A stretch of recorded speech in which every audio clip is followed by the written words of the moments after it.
ఇదిగోండి చూసారు కదా ఎంత చక్కగా వచ్చిందో చూడండి, తేనె తుట్టులాగా. ఇదిగోండి ఎలా ఉందో, చాలా బాగా వచ్చింది. చాలా టేస్టీగా ఉంటది. బెల్లం కదా, బెల్లం అలాగే కొబ్బరి టేస్ట్ అయితే మామూలుగా ఉండదు. రెసిపీ ఏంటో చూసేద్దామా? Welcome back to my channel.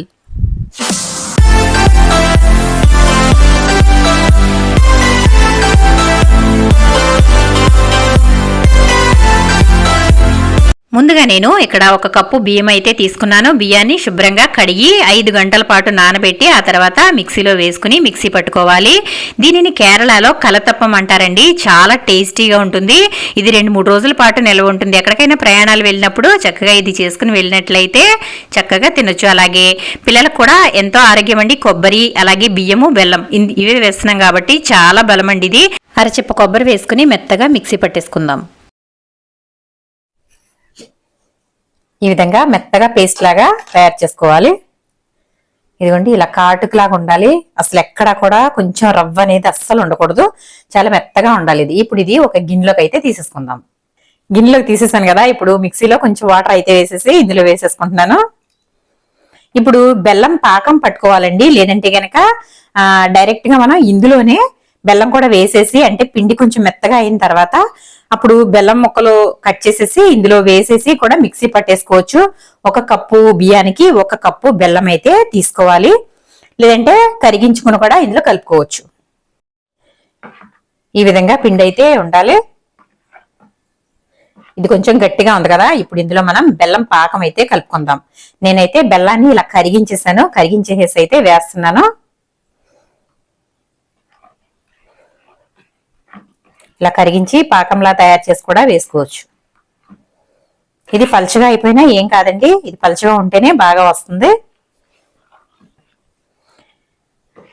కొన్ని కొబ్బరి ముక్కలు అయితే నలగలేదు, కానీ ఏం పర్వాలేదు. ఇది ముక్కలు చక్కగా వేగినప్పుడు బాగుంటాయి. ఒకవేళ మీకు ఇలా ముక్కలు ఇష్టం లేకపోతే గనక తీసేసుకోవచ్చు.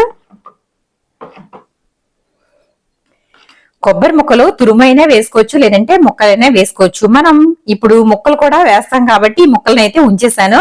ఇవి పెద్ద తీసుకోవాల్సిన అవసరం ఉండదండి, ఎందుకంటే ఇవి మనకి చక్కగా ఇది రొట్టెలా వేసుకుంటాం కదా, అప్పుడు ఆ ముక్కలు అయితే చక్కగా వేగి బాగుంటాయి.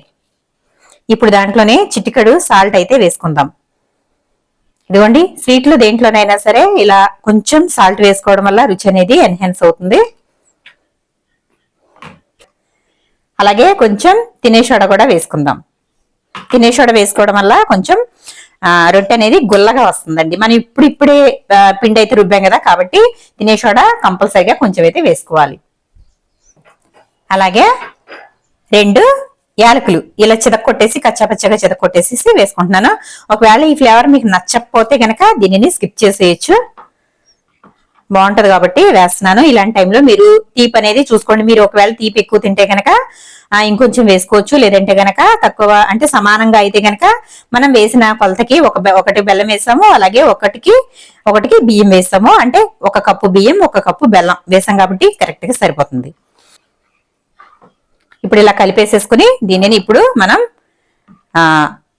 అప్పం అయితే వేసేసుకుందాం. ఇప్పుడు స్టవ్ అయితే వెలిగించి నేనైతే కుక్కర్ పెట్టేశాను. కుక్కర్ కానీ లేదంటే మందంగా ఉన్న ఐరన్ కడాయి అయినా పెట్టుకుంటే గనక ఈ రొట్టెకి బాగుంటుంది. ఇప్పుడు ఇది వేడైపోయింది. ఇందులో అయితే ఆయిల్ వేసేసుకుందాము. ఇది ఆయిల్ తో అయినా చేసుకోవచ్చు, లేదంటే గనక నెయ్యితో అయినా చేసుకోవచ్చు. నేనైతే ప్రెసెంట్ అయితే ఆయిల్ అయితే వేసాను. అది కూడా వేరుశనగ నూనె వేసాను. వేరుశనగ నూనె ఆరోగ్యానికి మంచిది కదా. మనం చేసేవన్నీ కూడా, ఇప్పుడు ఇందులో వేసేవన్నీ కూడా ఆరోగ్యానికి చాలా మంచిదండి. బెల్లం అలాగే ఇప్పుడు కట్ చేసుకున్న కొబ్బరి ముక్కలు అయితే వేసేసుకుందాం.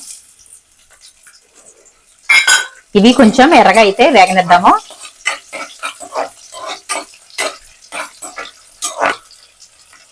ఇవి ఎర్రగా వేగాలి.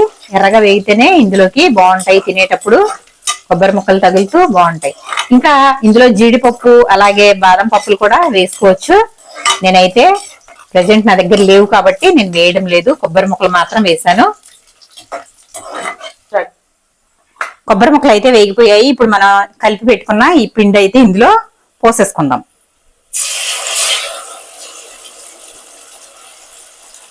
మనకి లావుగా కావాలంటే లావుగా వేసుకోవచ్చు, లేదు చిన్నగా కావాలనుకుంటే చిన్నగా కూడా వేసుకోవచ్చు. నేనైతే దీనిని 2 కింద వేస్తాను, ఎందుకంటే సరిపోతుంది ఇది.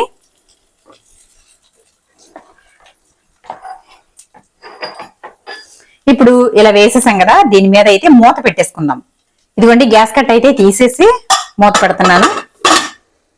ఇలా పెట్టడం వల్ల ఆవిరి అనేది బయటికి రాకోకుండా పైనుంచి కూడా ఉడుకుతుంది. మనం దీనిని తిరగేయక్కర్లేదు, ఇంకా డైరెక్ట్ గా ఇలాగే తీసేయచ్చు. సిమ్ లో పెట్టేసి ఒక 10 నిమిషాల పాటు దీనిని ఇదే విధంగా ఉడకనిచ్చేద్దాం. నేను ఇక్కడ వెయిట్ కూడా తీసేస్తున్నాను. 10 నిమిషాల తర్వాత చూద్దాం. ఇప్పుడు ఓపెన్ చేసి చూద్దాము. చూడండి ఎంత బాగా ఉడికిపోయిందో, చాలా బాగా వచ్చింది కదా. ఇప్పుడు ఒకసారి ఈ విధంగా చాకు పెట్టి ఇలా అందాం. మనకి పిండిగా ఉందనుకోండి, పిండి పిండి తెలుస్తుంది. ఇంకొంచెం అయితే ఉడకాలి, ఇంకొంచెం సేపు అయితే ఉడికిద్దాం. ఇలా చాకు పెట్టినప్పుడు ప్లెయిన్ గా వచ్చేయాలి, అప్పుడే మనకి ఇది కుక్ అయినట్టు. లేదంటే కనుక కొంచెం పచ్చిగా ఉంటుంది. కాబట్టి ఇదిగోండి ఇంకొంచెం సేపు ఉడకనిద్దాం. ఇప్పుడు ఒకసారి అయితే చూద్దాము. అయిపోయిందండి, చక్కగా ఉడికిపోయింది. ఇప్పుడైతే దీనిని ప్లేట్లోకి తీసేసుకుందాం. చూసారు కదా, అస్సలు లోపల ఏమీ అంటుకోలేదు. ఇది అంటుకోదండి, చక్కగా ఊడైతే వచ్చేస్తుంది. కింద చక్కగా ఎర్రగా కాలి, చూసారా ఎంత బాగుందో చూడండి. నేను ఇక్కడ చాకు పెట్టి గుచ్చాను కదా, అందువల్ల ఇలా ఉంది. చాలా స్మూత్ గా అయితే ఉంది.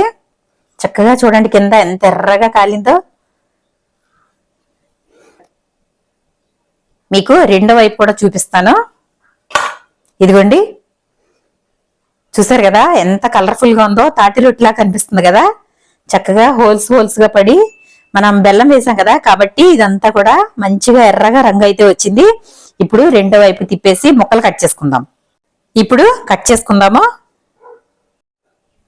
ఇదిగోండి చూసారు కదా ఎంత చక్కగా వచ్చిందో చూడండి, తేనె తుట్టులాగా. ఇదిగోండి ఎలా ఉందో, చాలా బాగా వచ్చింది.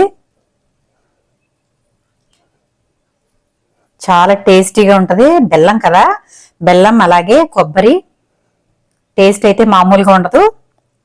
ఇది కేరళలో చాలా ఫేమస్ అండి ఈ స్వీట్, చాలా ఆరోగ్యం కూడా. మరి నచ్చిందా? మీరు కూడా తప్పకుండా ట్రై చేయండి. కప్పు బియ్యం ఉంటే చక్కగా అదిరిపోయే స్వీట్ అయితే చేసేయచ్చు. స్వీట్ నచ్చితే కనుక లైక్ చేయండి, షేర్ చేయండి, సబ్స్క్రైబ్ చేయండి. వీడియో మొత్తం చూసి మీకు ఏ విధంగా అనిపించిందో కమెంట్ సెక్షన్ లో కమెంట్ పెట్టండి. మీరు ఒకసారి తప్పకుండా ట్రై చేసి మీకు ఏ విధంగా వచ్చింది అనేది కూడా కమెంట్ సెక్షన్ లో కమెంట్ పెట్టండి.